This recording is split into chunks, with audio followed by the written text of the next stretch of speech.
There is a woman whose face France printed on a 100-franc coin, the same woman they locked in a prison cell. She starred in the film that 600 French critics voted the greatest French film ever made, and she was not allowed to attend its premiere. Her crime was not theft, not murder, not even treason, in any way a court could prove. Her crime was love, with the wrong man, in the wrong uniform, at the worst possible moment of the 20th century. And when Paris came to collect, she did not weep, did not beg, and did not apologize. She handed her accusers a single sentence instead, one so outrageous, so perfectly aimed below the belt, that 80 years later the French still repeat it with a shudder and a smile. We will get to that sentence, of course. But first you need to understand the kind of woman who could afford to say it.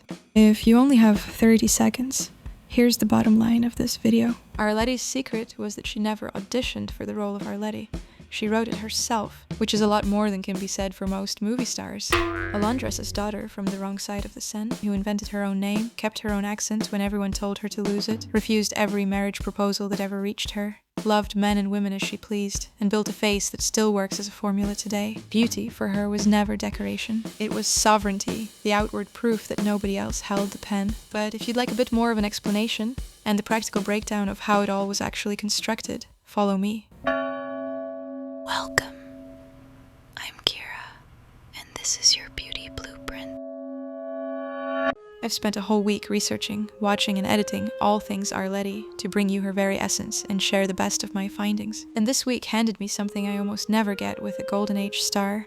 A gift I'll unwrap in the astrology section that made me actually gasp at my desk. We know things about this woman that we simply do not know about Garbo, about Dietrich, about nearly anyone from her era, down to the hour. Later in the video I'll also give you the full practical breakdown of her look, the brows, the lip, the skin, and how to recreate it. Or better, how to translate it into your own version. Because Arletty would have found copying her rather vulgar. She'd want you to steal the method, not the face. Quick housekeeping before we pour anything. I've designed t-shirts with many of our previous icons, and they are sitting in my store right now, waiting for you. Link below. Wear your references, ladies. Now, settle in. For tonight's pairing, I'm giving you two options, because Arletty herself was a woman of two registers. The glamorous option, a champagne cocktail. She is actually listed among the official Femmes du Champagne, and no drink better suits her Ritz and Maxim's Paris, and we are christening it the Atmosphere for reasons that will be obvious in about 10 minutes. The faithful option, and I love this detail, by her secretary's account, Our Lady did not eat in the evenings at all. She ate one serious, unhurried lunch, typically a good entrecôte at her regular bistro table, and then simply declined dinner like it was another suitor. So pour the coupe or claim the steak, get comfortable, and let us begin where every real story begins, with who this woman actually was, and how a washerwoman's daughter talked her way onto the ceiling of French cinema. Here's a little backstory. She was born Léonie Marie Julie Bathiat on the 15th of May 1898 in Courbois, then a grimy working-class suburb northwest of Paris, all tram depots and laundry steam. Her father Michel was a fitter and depot chief for the Courbois tramways. Her mother Marie took in washing. And here's my gift, the one I promised. Her birth certificate records the time, 3 o'clock in the morning. In astrology, this is called an AA rating, the gold standard taken straight from the official record. And it means that for once we can read a star's entire chart without guessing. So let's read it, because it is almost embarrassingly on the nose.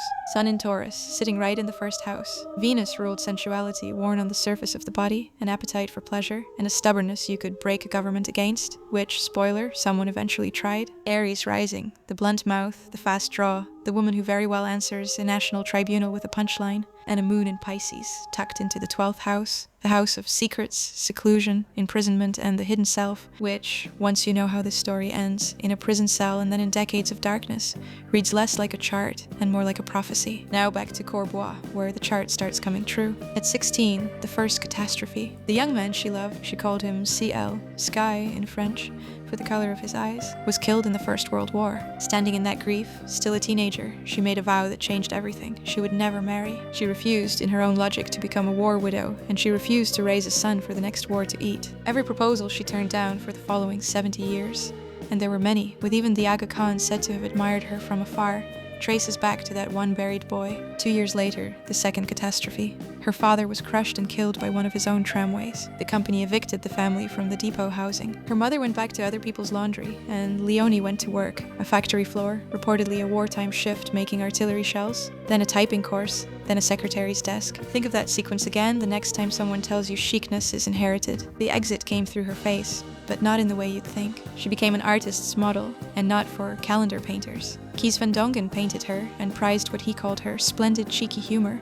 Moïse Kissling painted her, and the couturier Paul Poiret dressed her. Notice what the painters valued. Not facial symmetry, but the attitude. That distinction is the seed of everything that's to come. In 1919, she walked into the Théâtre des Capucines and into the music hall, and she needed a new name. She took Arletty from the heroine of a Maupassant novel, and when the theatre's director suggested twisting the ending, she chose the Y because it sounded, in her words, chic anglais, English chic. So yes, a tram-fitter's daughter, self-baptized with a borrowed literary name and an imported vowel, purely because she liked the flavor. That is self-authorship.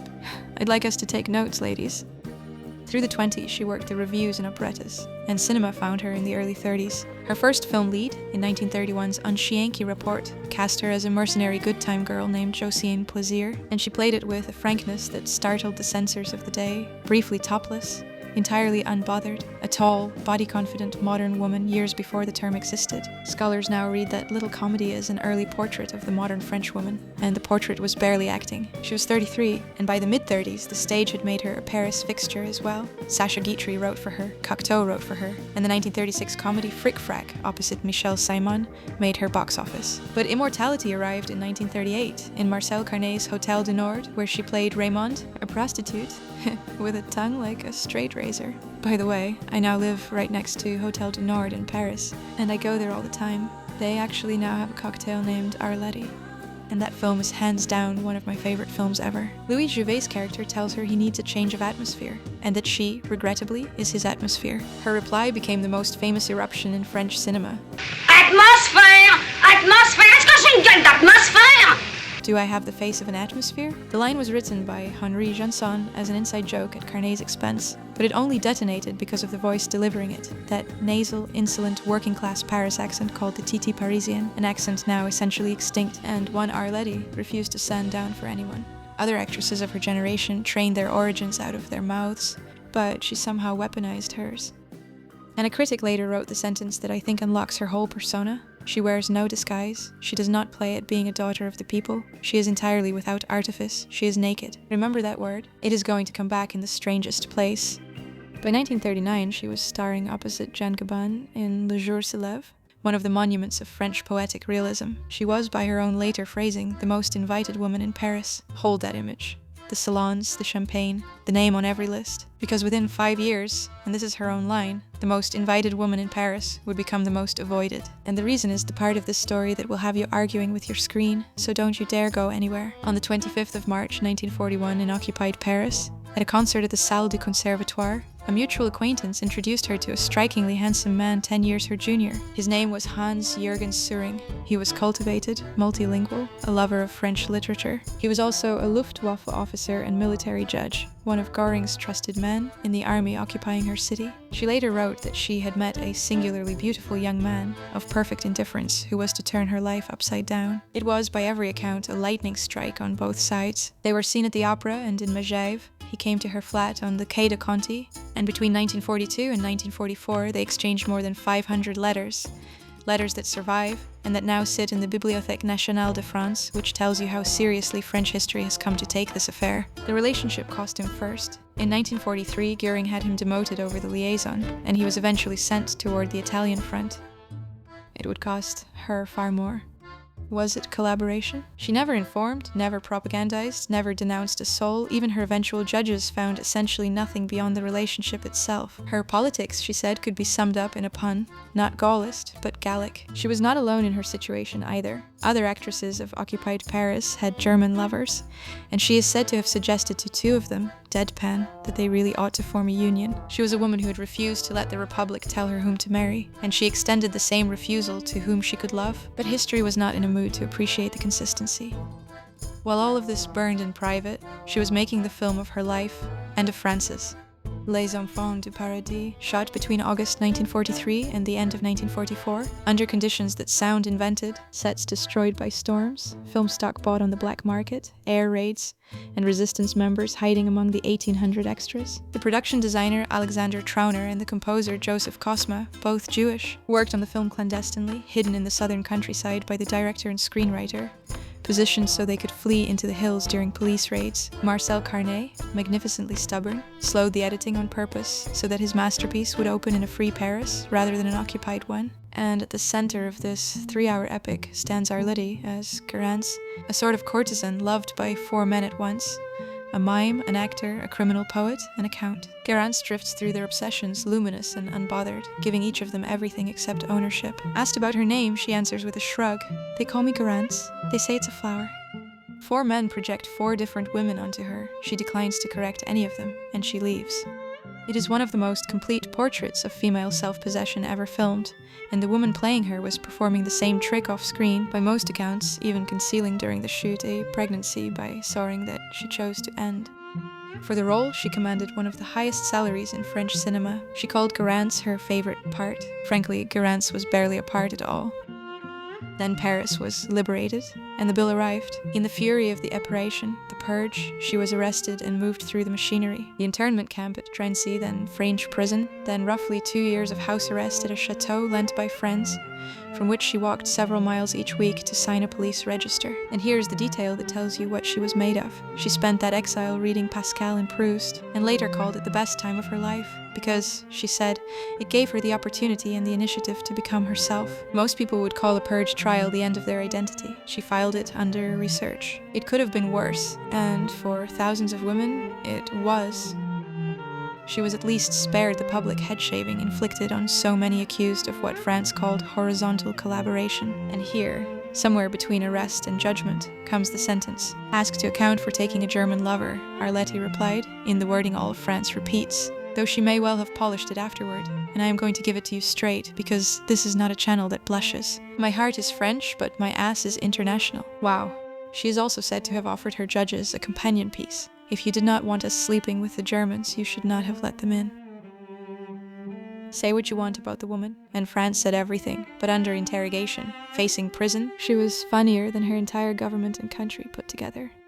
Now, the verdict. And pay attention, because almost every English write-up gets this wrong. She was never criminally convicted. The Purge Committee issued her a blame, a formal reprimand, along with a professional suspension and a ban from Paris. The exact terms are described differently across sources, but a conviction there was not. The punishment that actually stuck was symbolic, and it was surgical. In March 1945, Les Enfants du Paradis premiered in triumph at the Palais de Chaillot and ran for 54 straight weeks, and its star was not allowed in. She was let out of detention under escort to reshoot a few scenes, then returned to her confinement while Paris applauded her face. One critic wrote that Arletty had bid farewell to the screen with the finest role of her career. He was very nearly right. 50 years later, 600 French critics and industry professionals voted that film the greatest French film ever made. Truffaut said he would trade all 23 of his own films to have made it. Marlon Brando called it maybe the best movie ever made. The country that produced it needed half a century to forgive the woman at its center. So here's my question for the comments, and I genuinely want your answers. Have you seen the film, and did it leave a mark? Tell me below. And if a woman getting the last word against an entire nation is your kind of content, the like and subscribe buttons are how you vote for more of it. And what happened next tells you more about her than the scandal does. She subtly came back. In 1949, Jean Cocteau's French adaptation of A Streetcar Named Desire opened in Paris, and the first French Blanche Dubois was Arletty. Consider the nerve of that casting. A woman publicly shamed for her desire, playing literature's most famous woman, destroyed by hers. She followed it as Inès in Sartre's Huis Clos, Hell is Other People, which by then she could have delivered as autobiography. And in 1960, a coda almost too cruel for fiction. Soehring had survived the war, entered the German Foreign Service, and proposed marriage to her repeatedly over the years. She refused him too, of course. The vow was the vow. He was serving as ambassador to the newly independent Congo when he went swimming in the Congo River and disappeared in front of his 12-year-old son. His body was never found. The man for whom she had gambled everything was taken by water without even a grave. Then her own lights began to go out. In the early 60s, she was fighting to save the sight in her left eye, prescribed 2 different nightly eye drops. 1 bottle for each eye, each one critical. One night in 1962, exhausted, she confused the bottles. That single domestic gesture accelerated the damage beyond repair by Armistice Day 1966. And you see, even her tragedies kept symbolic dates. She was completely blind, she was 68, and she would live another 26 years in that darkness. serving to the end as honorary president of France's Association of Blind Artists. From inside it, she dictated her story on her own terms. A 1971 volume of self-defense titled With Typical Economy, La Défense, and a fuller 1987 memoir whose title is practically her epitaph, Je suis comme je suis, I am as I am. No apology in the front matter, none in the back. A Pisces moon in the 12th house, if you are keeping score, the house of seclusion, of the unseen, of the interior life. I told you the chart reads like prophecy, but even blind she was not finished collecting devotees, and this is one of my favorite threads in the whole story. Back in 1960, a young Tunisian designer had been introduced to her through her hairdresser, and he never recovered from the encounter. His name was Azzedine Alaïa. He made clothes for her, including a pink jacket she treasured, and decades later, at the height of his fame, he dedicated his entire 1982 New York show to her. For me, he said, she represented France. Arletty personified the Parisian woman, with her voice, her style, and when Alaïa staged his great comeback show in 2003, the soundtrack playing over the clothes was Arletty's recorded voice. She had been dead for 11 years then. The voice still walked runways. So what exactly was she? What is the thing the painters, the poets, the directors, and the couturiers all kept circling? Let's do the persona autopsy, because this is where the blueprint actually lives. Start with a fact that sounds like a failure. A scholarly study of her 1930s publicity concluded that Arletty never fit the romantic ideal of French femininity of her day, and precisely because of that, never reached the stardom of the era's official sweethearts. She was too tall, too angular, too audibly working class. The soft, marriageable ingenues of the 30s outranked her at the box office. And when did you last watch one of their films? Exactly. The women who match their moment perfectly expire with it. The woman who does not fit becomes the reference. One film scholar has argued that in Garance, something almost unique occurred. The private woman, the public star, and the fictional character fused into a single continuous work of art. No seams, no gap between the self and the performance of the self. Her friend Henri Janson said she invented her style without ever searching for it. And now let's bring in our house philosopher. Camille Paglia never wrote about Arletty, but Garance might be the cleanest illustration in all of cinema of what Paglia's sexual persona describes. The sexual persona is a mask, a crafted erotic icon that the surrounding world worships, projects onto, and can never possess. Paglia argues that glamour is pagan power, that the femme fatale is adored and feared in the same breath, that the old goddesses never died, they simply changed industries. Watch Garance in the carnival playing truth in her bath, nude in a barrel of mirrors, displayed to the crowd yet utterly unreachable, and tell me that is not Venus doing seasonal work. There is the naked truth I promised would return. The critics said she was without artifice, naked, and the movies made it literal. 4 men worship 4 private inventions of her. She occupies the image each one supplies, keeps her core untouched, and walks away intact. She always grins knowingly. Off-screen, same thing. She refused marriage for life. She loved women as well as men. Her biographers have worked from private archives on her relationships with women, and French lore has long placed the writer Colette among them. When pressed on the subject herself, she gave the deflection of the century. I cannot say anything, I am a gentleman. She reportedly found even adoration suspicious, treating admiration as one more chain on her liberty. Most people perform freedom. She budgeted for it, paid the invoice in prison time, a suspended career, and a nation's contempt. Which brings us at last to the face, so stay exactly where you are, because the beauty breakdown starts now. And it starts with a confession most channels would never make. There is no surviving Arletty beauty routine. No makeup artist testimony, no product list, no regimen anywhere in the archives, and anyone selling you her 7 secret steps is inventing them. So what follows is reverse engineered from the films and the portraits. And I would argue an honest reconstruction is worth more than a fake relic anyway, because the visual record shows exactly 4 load-bearing points.